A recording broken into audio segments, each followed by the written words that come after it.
Hello everyone, I'm Cyrus Hojati. Today is March 22nd, 2019.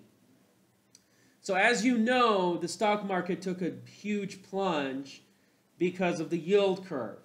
So this shows you that this whole economy has been pumped up by low interest rates and low bond yields. Well, it looks like that game is really starting to come to a close. And what this really means is a lot of effects on the U.S. and possibly the worldwide real estate housing market. Now, before I move on, this is an article from Market Watch. And by the way, I do not trust many of these media outlets, especially the financial media. They give a lot of toxic information, horrible predictions, and not to mention, they're not reliable. But nevertheless, sometimes these articles can have some good information. So you can see here 9 reasons why the housing market is going to really conflict. The falling 30-year mortgage rate could reverse, which I believe, and could hit 6% in the second half of the next year. So that's 2020. And that's likely to put the U.S. economy in a downturn, and we're already seeing that. If you look at that YouTube channel, Bull, Boom, Bear, and Bust, you will see that, believe it or not, that mortgage companies are laying off. Housing prices are falling. Housing sales are not meeting very well. Now you can see here, a large part of the U.S. economy is housing. Remember, it's not just people think it's just really the tech companies, Apple, Amazon, and everything else. Our large part of our U.S. economy is the real estate economy. The suburban sprawl economy, the car dependency, the oil, the big box retailers, the home improvement stores, the credit, a lot of that stuff.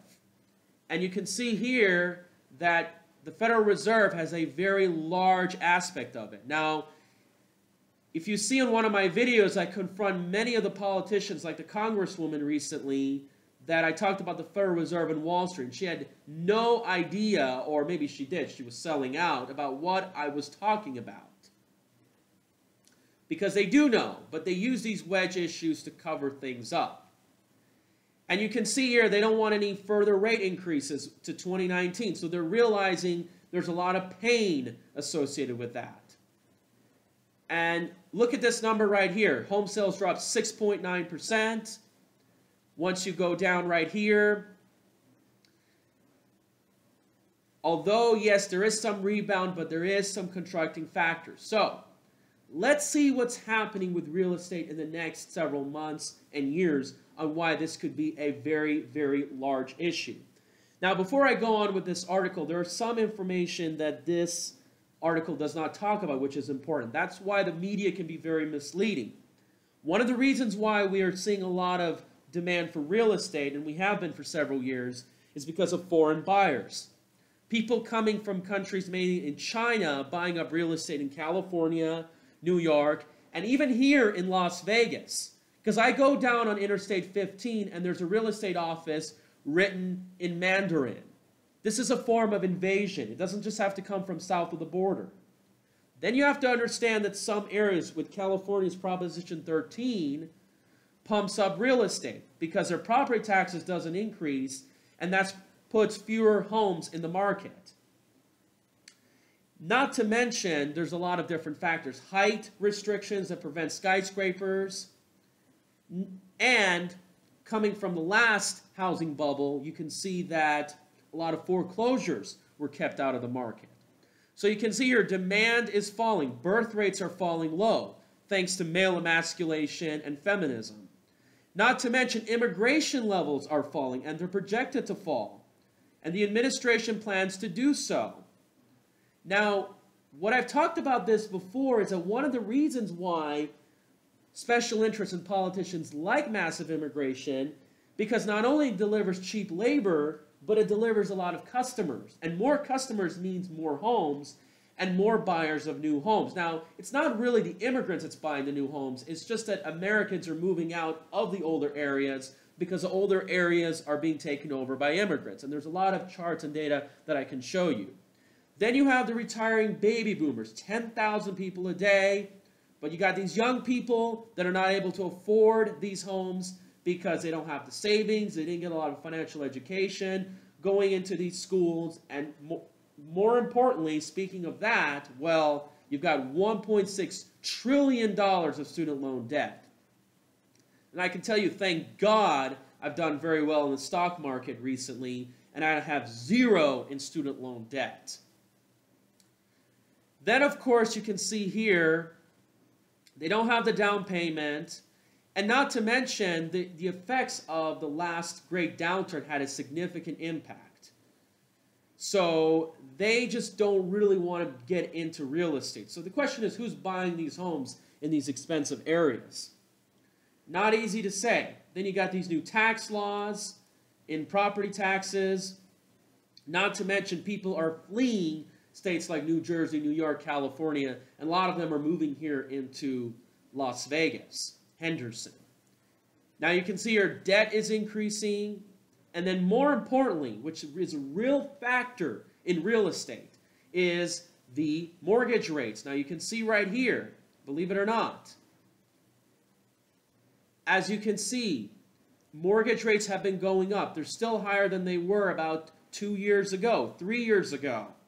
And this is projected to rise because they do plan on increasing the Fed funds rate. And these low interest rates cannot go on forever. When the credit dries up, well, you're going to see borrowing power come down, and not to mention it's going to deliver downward pressure on home prices. And let's go on further even more. Now you can see here foreign buyers, and this article does talk about this, but held by foreigners has fallen from 53% to 41%. And you can see here that mortgage rates are continuing to increase. Now let's go down to supply. Now the tariffs, you can argue it's a good thing, but it does create inflation, 20-30% in plywood, which makes me think they should use cement, for heaven's sakes. Cement is a much better material. I would use that if I want to build my homes here on the outskirts of Las Vegas. And then you can see regulations. Now I'll show you an article later on how because of regulations, building a home, particularly in California with the CEQA laws, is way more expensive than it is in similar states like Texas and Florida that are having massive housing boom. Another reason is skilled labor. Now, a lot of people argue, well, we do need illegals to build the homes. Well, not really. You can just do it lawfully with a visa program. But the result of the last downturn, a lot of people moved to other industries. Oil, gas industry, and we don't have a lot of hires. And a lot of young people went to school to get useless degrees instead of getting a job in a skilled trade. But now they're thinking about using robotic technology, modular homes and manufacturing plants and so forth, which is what I'm going to really do. But that takes a lot of time. And then one of the reasons prices have been going up, which it's going to put a lot of upward pressure, is suitable land. Now, I believe America has a lot of land. It's just a lot of land use regulations and so forth. It's just manipulation, growth restrictions. But not to mention, we have a lot of height restrictions, especially in California. California may be green-friendly with building high density, like you see in the Grindel 61 videos, but despite that, they have a lot of height restrictions and density restrictions. And not to mention, a lot of land is very difficult to access. But in places like California, a lot of good, desirable land is becoming more scarce, because not all land in California is the same. Now, speaking here in Las Vegas, believe it or not, what we have is about 90% of the land is owned by the federal government. So that makes a lot of cheap available land not accessible to developers. But then again, there's a lot of available land in the Las Vegas Valley that is not owned by the BLM. So just by getting rid of the BLM or changing the policy is not going to make Las Vegas, I believe, very affordable. Now, the BLM, if that goes away, it could expand more development further out, and it could give more power to the Republicans. That's a different topic. But then again, it does have an impact. So then again, we can see here permits are starting to fall.